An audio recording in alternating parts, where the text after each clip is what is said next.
Self-value means how you hold yourself within yourself and what you expect as a result. If you really, really love someone, respect them enough to tell them the truth and believe that they can handle it.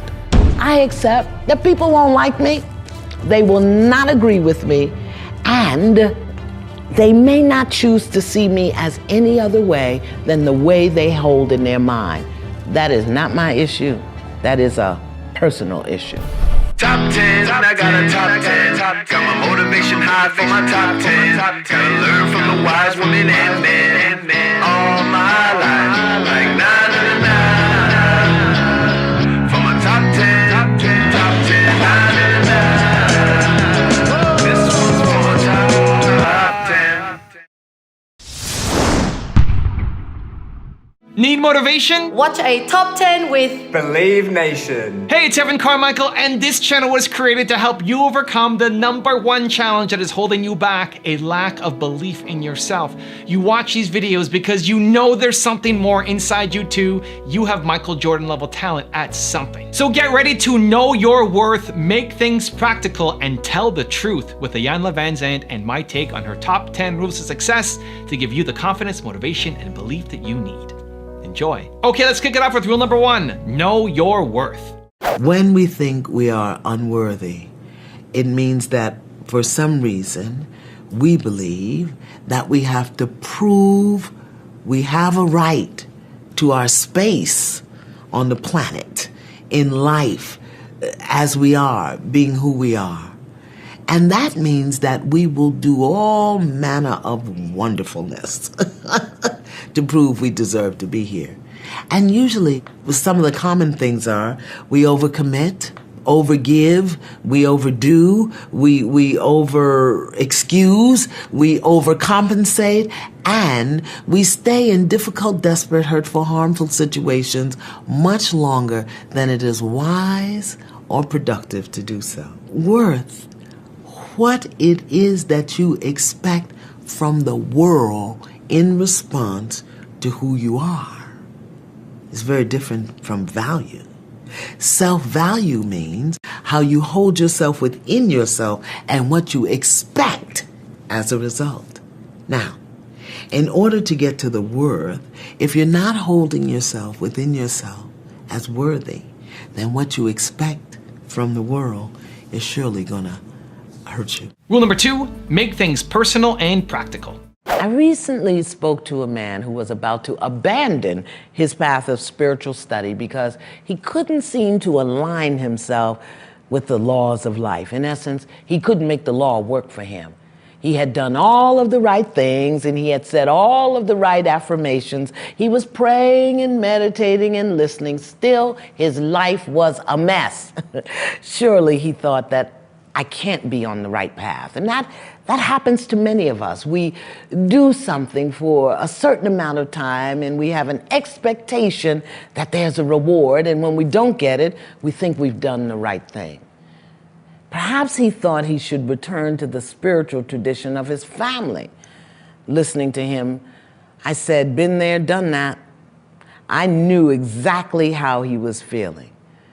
Suddenly I remembered that in the midst of my own spiritual breakdown, a good friend offered me something that I was excited to share with this pilgrim in distress. We must make our spiritual practice personal. It is of absolutely no use to read the words and study the principles and look at the book as if they're magic formulas that are going to bestow something on you. Every word you receive as guidance on your spiritual path must be received as if it was written specifically for you. Whether it's the Bible or the Torah or the Quran, the Bhagavad Gita, you have to know that these words are coming to you at this time for you next.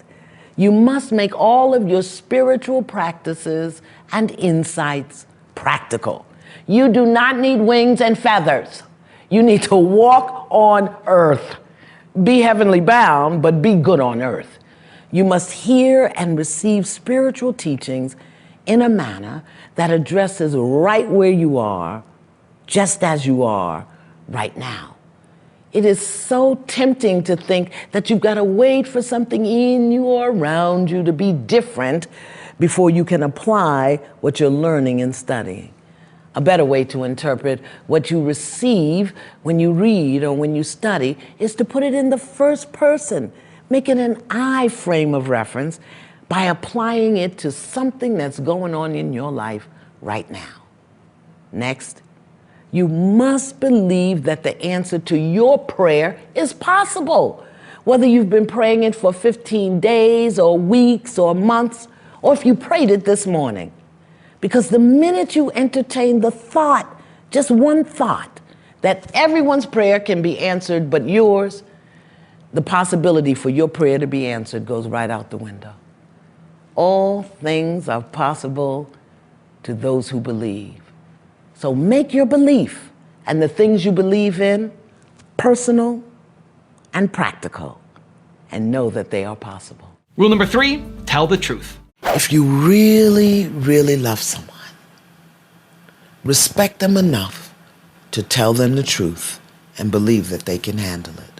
I know. Sometimes we lie to people because we don't want to hurt them. We lie to them because we're afraid of their reaction. We lie to them because we think that what we've done is so horrible, or what we feel is so disagreeable, or what we want from them we'll never get. But love requires honor, honesty, and truth. And if you tell a lie and get caught, it'll create more hurt, more harm, more upset than if you just told the truth in the first place. So, if you really love somebody and you want to maintain an honorable, honest, authentic relationship, love them enough to tell them the truth and believe that they can handle it. And if they can't, oh well, tell them the truth anyway. Rule number 4, be happy with who you are. The only thing you gotta do is be happy about who you are. And just do you, boo. But how often do we forget that? How often do we forget that who we are just as we are is enough? And we get busy doing and being something else. And then we become unhealthy on all levels, mentally, emotionally, spiritually, physically, because we leave the truth of who we are in search of something else. Also, if you want more self-love, check out my 254 series. They're free. The links to join are in the description below. We need to stop whining about what isn't happening. So it's not selfish to put yourself first. No, it's self-full. It's self-full. It's self-full to be first, to be as good as possible to you, to take care of you. But if you don't love what you're doing, run for your life.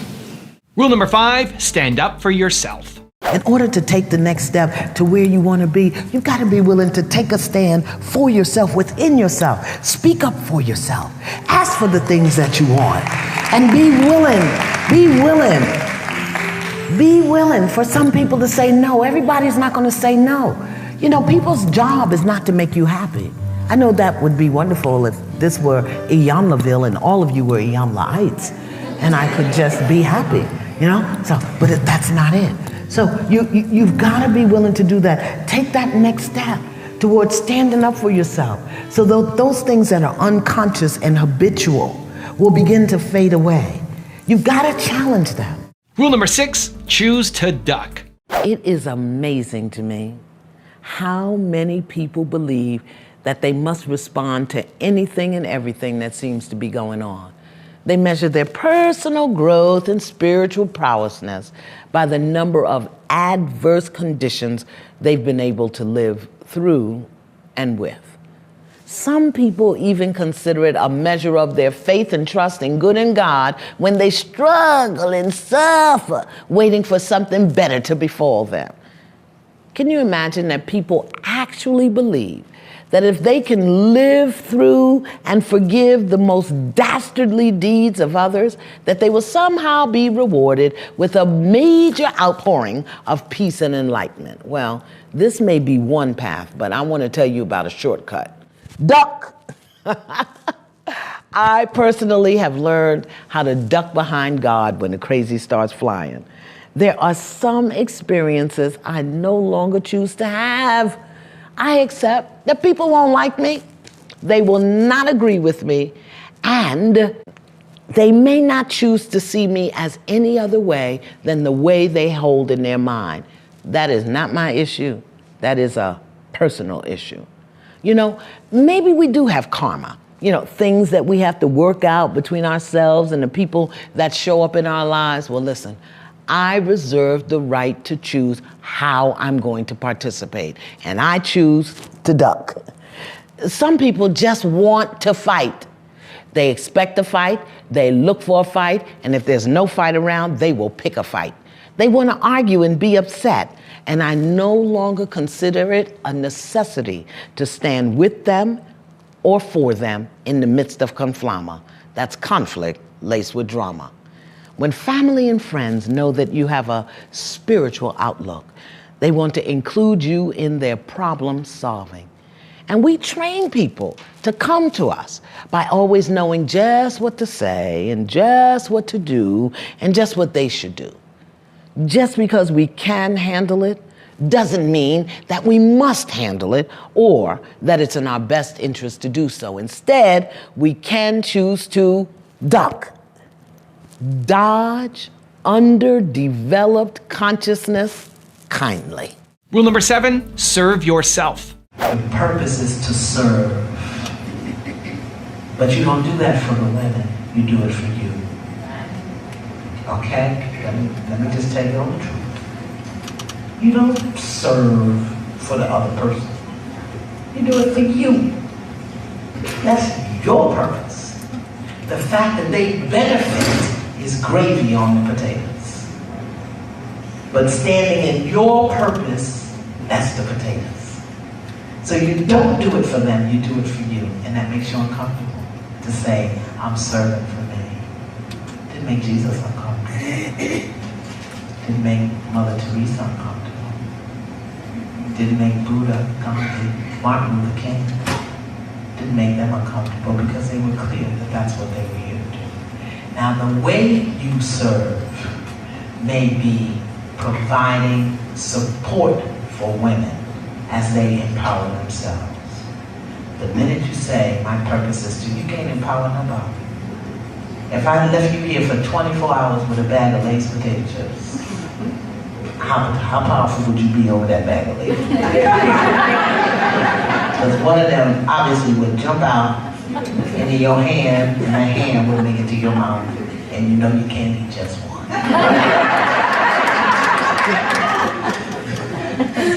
So, what I want you to do, my darling, is get comfortable with serving as your purpose and don't dictate what it looks like.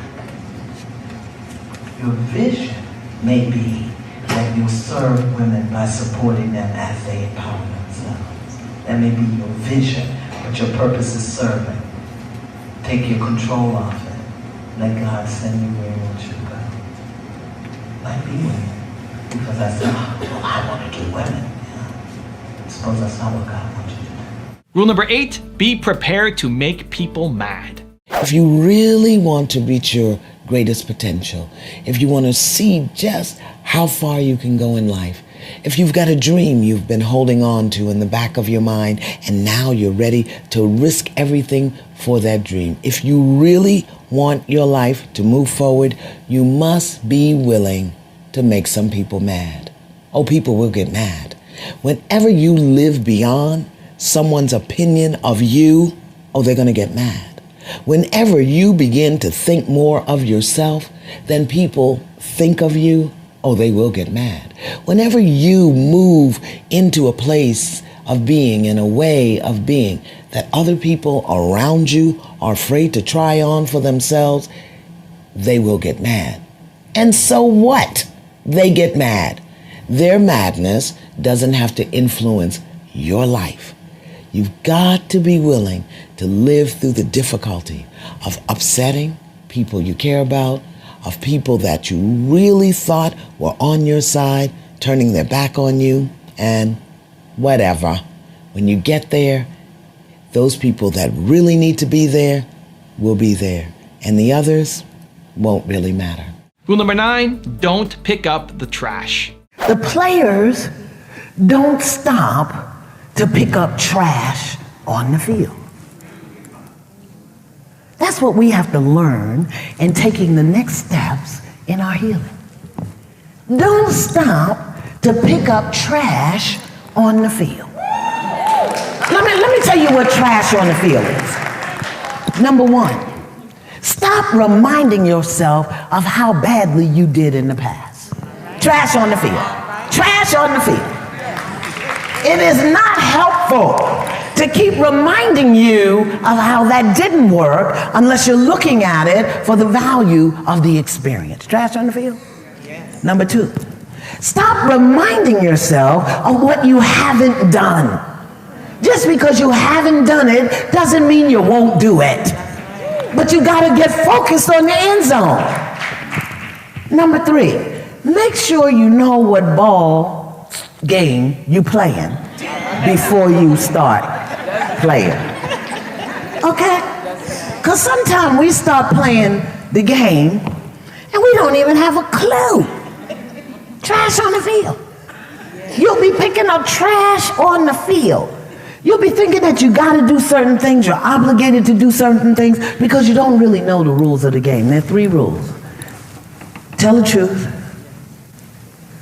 be clear, get focused, and stay that way. Taking the next steps. And rule number 10, the last one before a very special bonus clip, is make a choice. It really isn't as hard as you're making it. We all have a tendency at times to make things more difficult than they need to be. And that need not be. Here it is. It happened. You didn't like it. It was a violation of your boundaries. It didn't honor who you were. Somebody didn't keep their agreement, or you failed to make an agreement. So there's nothing to hold anyone accountable to. You felt bad about it. They felt bad about it. Now you're left feeling bad. But it doesn't have to be hard. Here's the choice. Let go and move on, or hold on and stay stuck. It's just that simple. It doesn't have to be hard. You get to choose.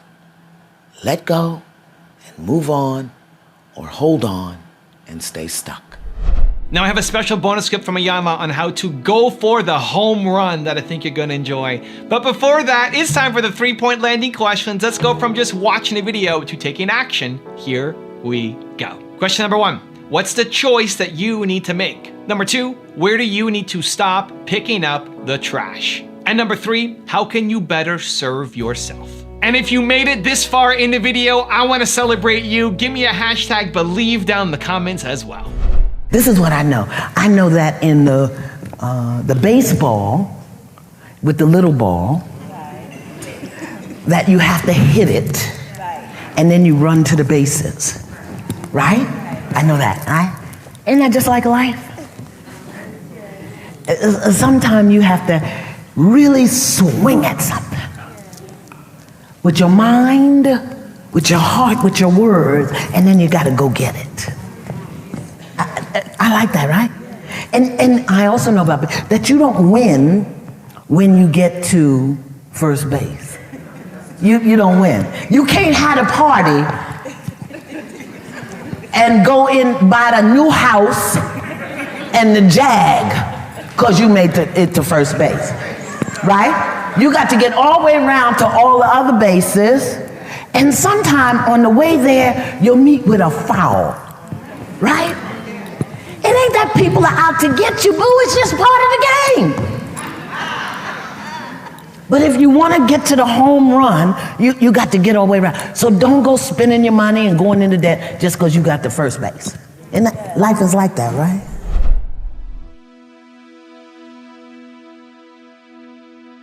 If you want another awesome video in our Black Excellence series, check out the video right there next to me. I think you'll enjoy it. Continue to believe, and I'll see you there.